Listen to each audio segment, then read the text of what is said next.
So yun, good morning mga idol.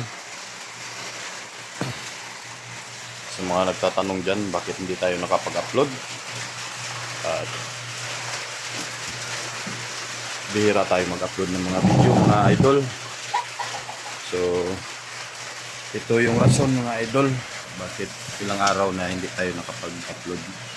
So pakita ko na lang sa inyo. Kahapon, pumunta ako sa aking doktor doon sa Asia Pacific.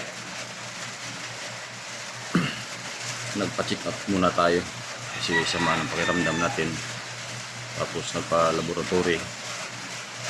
Yun yung hiningi ng doktor sa akin. So ipakita ko na lang sa inyo kung ano ang result. Kahit ako nabigla din ako sa nakita ko sa aking result. So ito mga idol, yan, Asia Pacific. Binigyan tayo ni Doc RC ng dengue do test. Tapos pumunta tayo doon sa laboratory.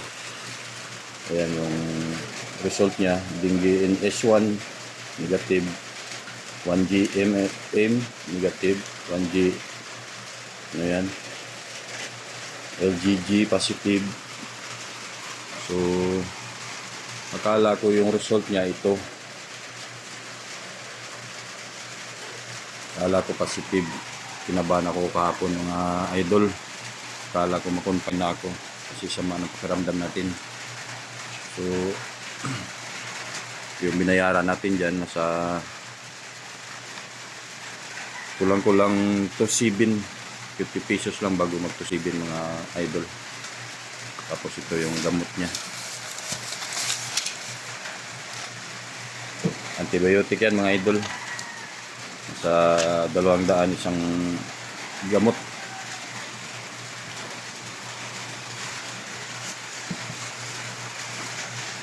So ayan ang rason mga idol bakit hindi tayo nakapag-upload. Tapos bihira lang tayo mag-upload ng mga video mga idol.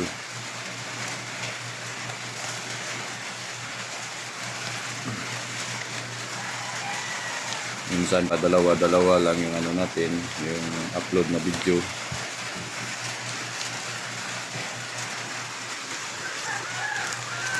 Ito yung resibo niya. Ayan.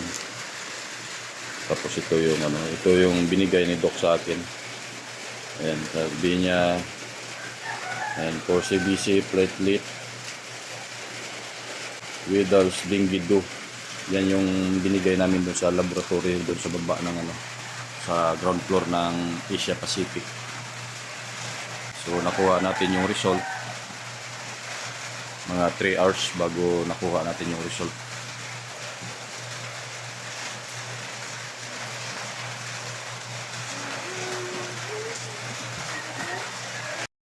Kinabahan ako kahapon nito mga idol.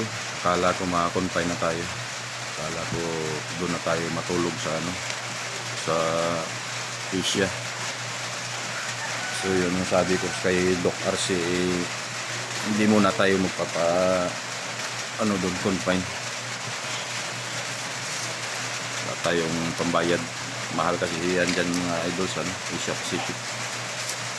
So, sabi niya bigyan na lang daw niya ako ng gamot ito na parisita na lang ng gamot. Yung antibiotic, 1 tick lang yun, isang araw lang. Tapos yung, pag may lagnat, ito yung paracetamol na iniinom ko. Pag may lagnat lang daw, sabi niya. Pero kung wala, huwag nang inumin. Pero yung ano, yung antibiotic, tuloy-tuloy. Once a day lang yung antibiotic na yun mga idol. So yun lang mga idol. So sa mga nagtatanong dyan, bakit hindi tayo nakapasok sa ating trabaho, hindi tayo nag-upload ng video, yun yung rason mga idol. Mga ilang araw bago ito nangyari sa akin, nahihilo na ako mga idol. So hindi tayo nakapag-upload na masyado ng video. So yun lang, siguro yun lang mga idol yung masabi ko sa inyo na hindi tayo nakapag-upload ng video. So God bless na lang sa inyo mga idol. More power and more blessings sa inyo lahat.